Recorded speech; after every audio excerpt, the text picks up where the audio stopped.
Assalamualaikum warahmatullahi wabarakatuh. Siang ini saya akan menjelaskan untuk materi kita di pertemuan ke-9 mata kuliah ekonomi teknik. Setelah minggu lalu kalian mengerjakan UTS, ini UTS-nya lagi belum saya review sih. Nanti setelah saya review biar langsung saya share ya nilainya. Kalian bisa langsung cek nanti di Google Classroom. Nah, untuk pertemuan ke-9 ini materinya adalah tentang depresiasi. Nah, depresiasi ini materi akan saya sampaikan dalam 2 minggu. Jadi ini saya bagi menjadi dua pertemuan. Yang pertemuan pertama dan pertemuan keduanya adalah minggu ke depan. Nah, apa itu yang dimaksud dengan depresiasi? Depresiasi merupakan penurunan nilai suatu properti atau aset dikarenakan waktu atau pemakaian. Seperti yang sudah sering saya jelaskan bahwa suatu aset, apalagi alat ya, dari waktu ke waktu itu pasti ada yang namanya penurunan nilai. Nah, penurunan nilai ini bukan berarti nilainya menurun, tapi harganya turun juga ya. Itu nggak berarti begitu juga sih. Tapi biasanya yang nilainya turun dan harganya turun itu berlaku juga untuk berlakunya untuk alat ya, lebih kepada alat, kendaraan gitu. Nah, penyebabnya adalah kerusakan fisik akibat pemakaian dari alat atau suatu properti. Selanjutnya ada kebutuhan produksi atau jasa yang lebih baru dan lebih besar sehingga alat yang kita miliki itu menjadi turun nilainya. Terus ada penurunan kebutuhan produksi atau jasa. Selanjutnya adalah properti atau alat tersebut menjadi usang dikarenakan perkembangan teknologi ya. Terus penemuan fasilitas-fasilitas yang dapat menghasilkan produk yang lebih baik dengan ongkos yang lebih rendah dan tingkat keselamatan yang lebih memadai. Nah, ini biasanya juga berkaitan dengan perkembangan teknologi. Jadi seiring dengan perkembangan zaman, teknologi semakin meningkat, maka peralatan yang kita miliki dari tahun sebelumnya itu pasti akan ada penurunan nilai. Nah, besarnya depresiasi tahunan yang dikenakan pada suatu properti itu tergantung pada yang pertama adalah ongkos investasi dari properti tersebut. Selanjutnya adalah tanggal pemakaian awalnya. Terus estimasi masa pakai. Selanjutnya yang keempat adalah nilai sisa yang ditetapkan dan metode depresiasi yang digunakan. Jadi nanti ada beberapa metode untuk menghitung depresiasi yang akan saya split dalam 2 pertemuan ya. Nah, syaratnya agar suatu properti itu bisa didepresiasi, pertama harus digunakan untuk keperluan bisnis. Kalau misalnya untuk keperluan pribadi ya rasa-rasanya buat apa ya kita menghitungnya, karena ini ada, kalau untuk bisnis berarti ada hubungannya dengan uang gitu ya. Jadi harus digunakan untuk bisnis atau digunakan dengan tujuan memperoleh penghasilan. Terus umur ekonomisnya itu bisa dihitung atau ada acuan umur ekonomis alat tersebut berapa atau properti tersebut berapa. Selanjutnya adalah umur ekonomisnya lebih dari 1 tahun tentu saja. Semakin lama ya itu semakin bisa dihitung. Tapi kalau misalnya umur ekonomis suatu alat cuma beberapa bulan saja ya tidak perlulah kita hitung ya. Yang keempat, harus merupakan sesuatu yang digunakan, terus sesuatu yang menjadi usang, atau sesuatu yang nilainya menurun karena sebab alamiah. Nah, aset atau properti yang didepresiasi ini bisa berwujud dan tidak berwujud. Kalau yang berwujud sudah pasti ya, kita bisa lihat, kita bisa raba. Kalau tidak berwujud ya tidak bisa dilihat dan tidak bisa diraba gitu. Nah, depresiasi dapat dikatakan sebagai beban tahunan yang ditujukan untuk menutupi nilai investasi awal yang dikurangi nilai sisa selama masa pakai ekonomis dari aset atau properti yang didepresiasi.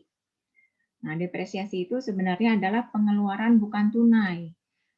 Dia tidak ada pengeluaran tunai di sini, tapi dia mempengaruhi aliran kas melalui pajak pendapatan.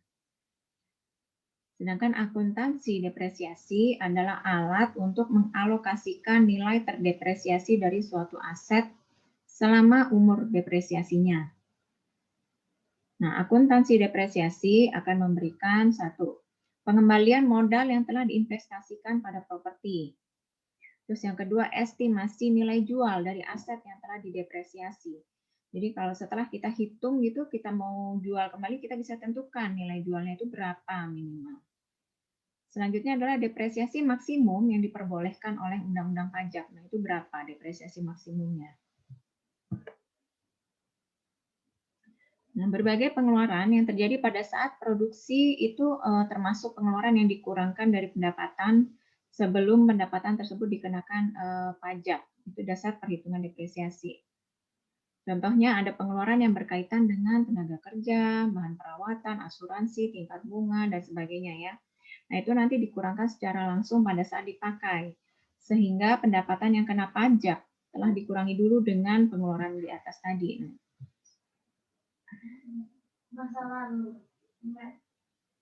Nah, untuk melakukan depresiasi, diperlukan data-data, kita harus tahu ongkos awalnya berapa, umur ekonomisnya berapa, selanjutnya adalah nilai sisa dari properti tersebut. Nah, nilai awal itu adalah yang dimaksud dengan nilai awal adalah harga awal dari suatu properti atau aset. Nah, ini tidak hanya harga belinya saja, tapi termasuk ongkirnya, ongkos kirim dari pabrik ke lokasi kita. Terus ongkos pemasangan dan ongkos-ongkos lainnya ya. Nah, nilai sisa ini adalah nilai perkiraan suatu aset pada akhir umur depresiasinya. Jadi harus tahu kita kira-kira umur ekonomis alat tersebut itu berapa. Nah, nilai sisanya berapa? Nah, nilai sisa itu diperoleh dari nilai jual dikurangi ongkos pemindahan. Nah, nanti ada, selain kita menghitung nilai depresiasi, kita juga akan menghitung nilai buku suatu aset. Nah, nilai buku suatu aset adalah nilai investasi setelah dikurangi dengan total nilai depresiasi pada saat itu. Ya. Nah, sedangkan nilai jual suatu aset itu mengacu pada jumlah uang yang bisa diperoleh bila aset tersebut dijual di pasar bebas. Nah, sehingga nilai buku itu tidak sama dengan nilai jual ya. Kalau nilai buku tadi saya ulangi adalah nilai investasi setelah dikurangi dengan total nilai depresiasi. Tapi kalau nilai jual adalah jumlah uang yang diperoleh bila aset tersebut kita jual.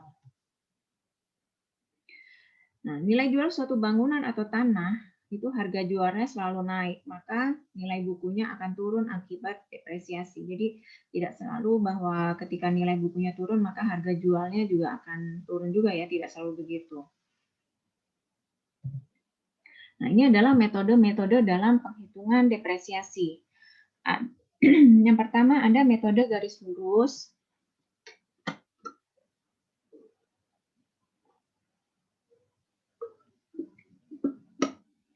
Metode garis lurus atau straight line. Selanjutnya ada metode jumlah digit tahun, sum of years digit, atau kita singkat dengan metode SOID. Terus ada metode keseimbangan menurun atau declining balance (DB), metode dana sinking atau sinking fund (SF), dan metode unit produksi atau production unit (UP). Ya.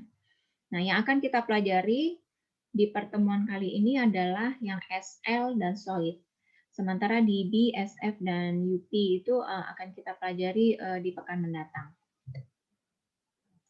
Nah, kalau depresiasi garis lurus itu didasarkan pada asumsi bahwa berkurangnya nilai suatu aset secara linier, secara proporsional terhadap waktu atau umur dari aset tersebut. Nah, ini merupakan metode yang paling banyak dipakai karena perhitungannya itu cukup mudah dan cukup sederhana gitu ya.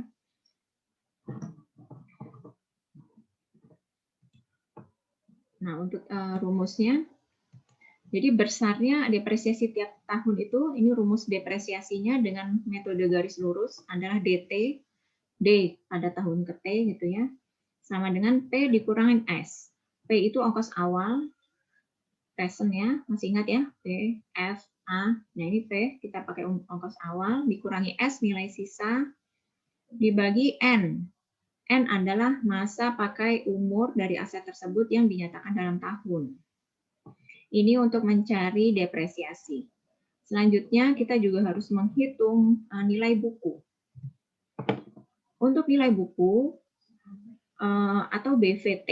BVT kecil ini maksudnya BV pada tahun kesekian gitu ya, pada periode kesekian. Ini rumusnya adalah P dikurangin T dikali DT, atau kalau misalnya dijabarkan maka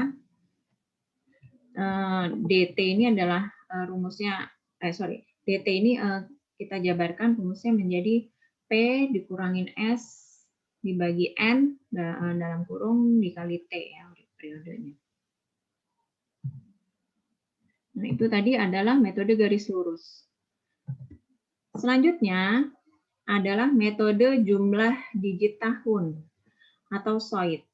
Nah, SOID adalah suatu metode yang dirancang untuk membebankan depresiasi lebih besar pada tahun-tahun awal dan semakin kecil pada tahun-tahun berikutnya. Nah, metode ini membebankan depresiasi lebih cepat dari metode yang straight line. Jadi dia depresiasinya itu lebih cepat di awal. Nah, kenapa depresiasi yang dipercepat itu erat kaitannya dengan perhitungan pajak pendapatan. Jadi kenapa dipercepat ya itu? Karena ada hubungannya dengan pajak pendapatan. Penggunaan metode garis lurus digunakan untuk menghitung asetnya, sehingga beban akan terdistribusi secara merata pada HPP produk yang dihasilkan. HPP itu harga pokok produksi. Nah, cara penghitungan metode SOID dimulai dengan jumlah digit tahun dari 1 sampai dengan N.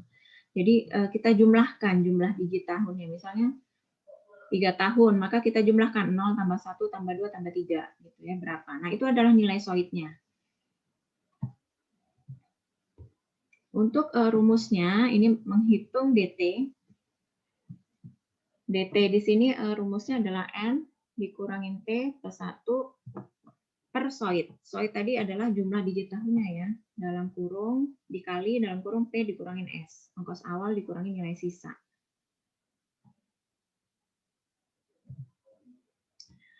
Nah, selanjutnya untuk menghitung BC, BVT, maka ini adalah rumusnya. Nah, tingkat depresiasi akan menurun setiap tahun. Nah, di sini adalah tingkat depresiasi yang terjadi pada tahun ke T gitu ya. Ini adalah tingkat depresiasinya.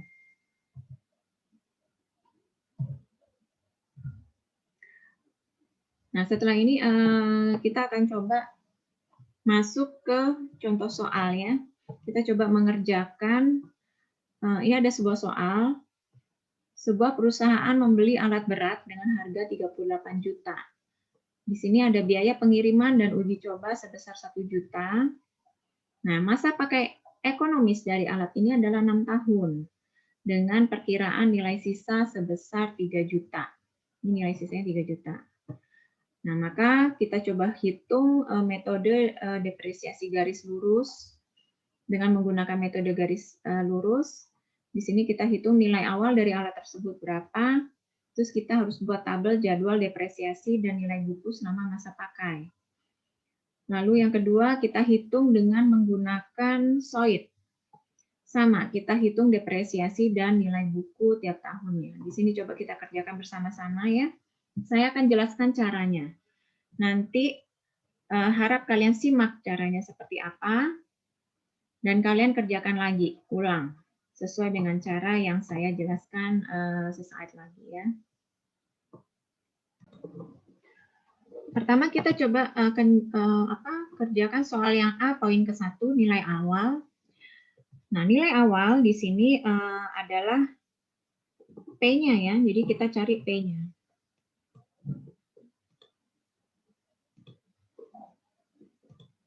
Jadi untuk A ini, untuk yang A ini, kita ngerjain dulu yang A. Di sini saya coba akan kerjakan, itu kita cari adalah P-nya berapa.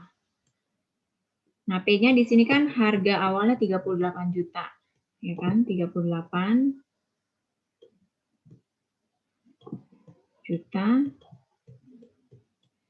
38 juta itu ditambah ada biaya pengiriman dan uji coba sebesar 1 juta. Jadi ini kita tambahkan.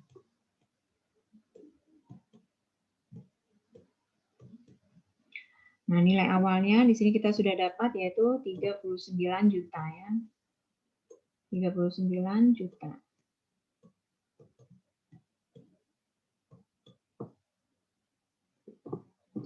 Nah, selanjutnya kita akan buat tabel jadwal depresiasi dan nilai buku selama masa pakai. Nanti saya akan beralih ke Excel ya sampai setelah ini ya. Baik, untuk penghitungan yang ini buat tabel saya akan menggunakan Excel ya. Sebentar saya akan beralih ke Excel. Nah, di sini saya sudah siapkan Excel. Tadi sesuai dengan soal yang tadi, P-nya kan 39 juta ya. 39 ini diperoleh dari nilai awal, yaitu harga beli sama harga pemasangan. Plus ongkirnya tadi, 38 tambah 1 juta menjadi 39 juta. Lalu di sini ada nilai sisanya sebesar 3 juta. Terus N itu ada 6 tahun kan N-nya sama 6 tahun. Nah, ini kita menghitungnya mulai dari tahun ke-0 sampai ke-6 berarti untuk depresiasi. Untuk depresiasi yang metode garis lurus ini kita masukkan rumusnya. Ini di sini kalian bisa lihat ya. Di sini adalah P dikurangin S dibagi D1 DT. P dikurangin S dibagi N. Ini kok saya baca DT.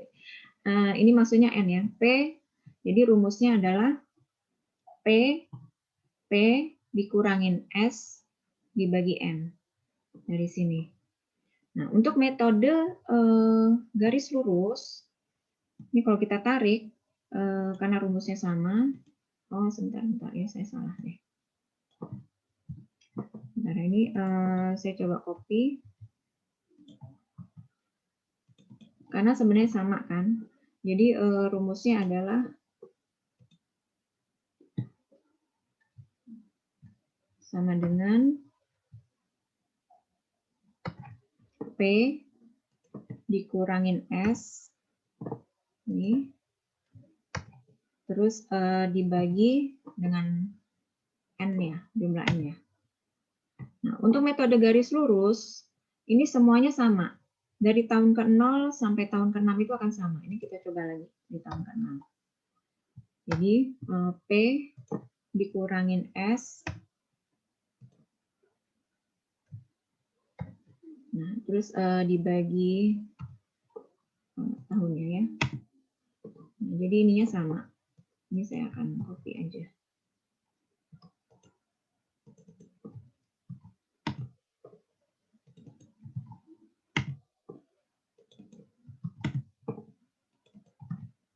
Nah, berarti ini akan sama.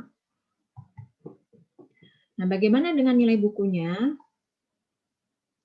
Untuk nilai buku itu nilainya rumusnya adalah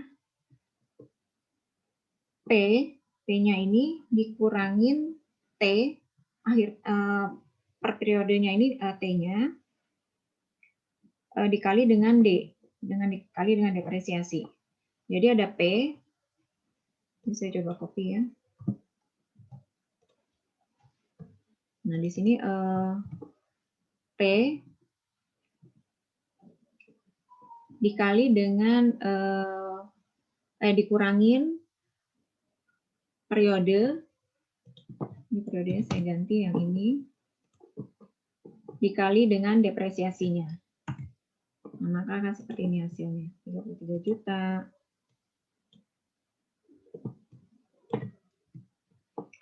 Saya coba ini lagi. Saya copy lagi ya. Nah, ini hanya periodenya sesuai dengan di kolom 2 berarti periodenya periode 2, maka 27 juta.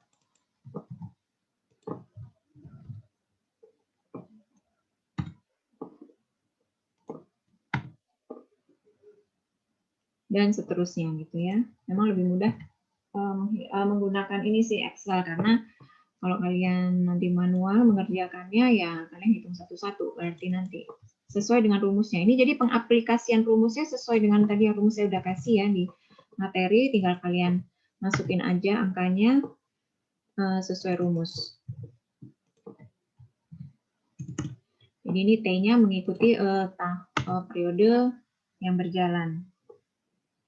Dan yang terakhir adalah ini.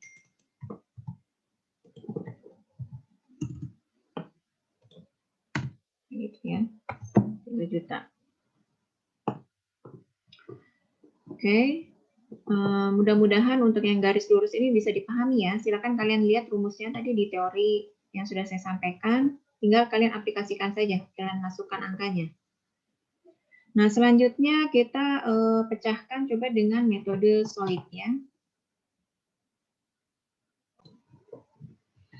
Oke, nah selanjutnya kita coba pecahkan soal yang tadi dengan metode solid ya. Nah, untuk metode solid, pertama kita kerjakan dulu yang depresiasinya. Depresiasinya untuk di tahun ke-0 itu dianggap 0. Nah, untuk di tahun pertama, kalian tinggal substitusikan ke rumus yang tadi ya. Rumusnya adalah untuk D-nya, nah di sini,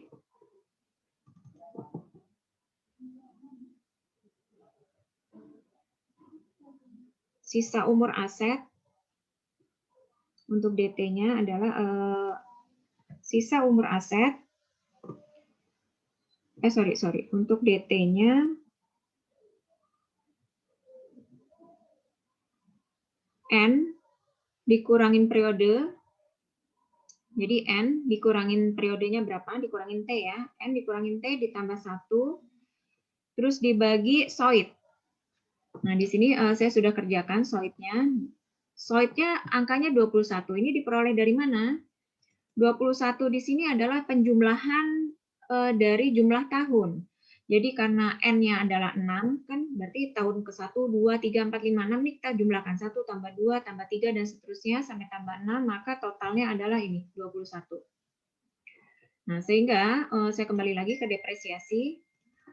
Di sini rumusnya adalah N-nya adalah 6, terus dikurangin T-nya adalah periodenya ini, ditambah 1, terus dibagi dengan SOID. Ini 21 ini adalah SOID. 21 adalah SOID.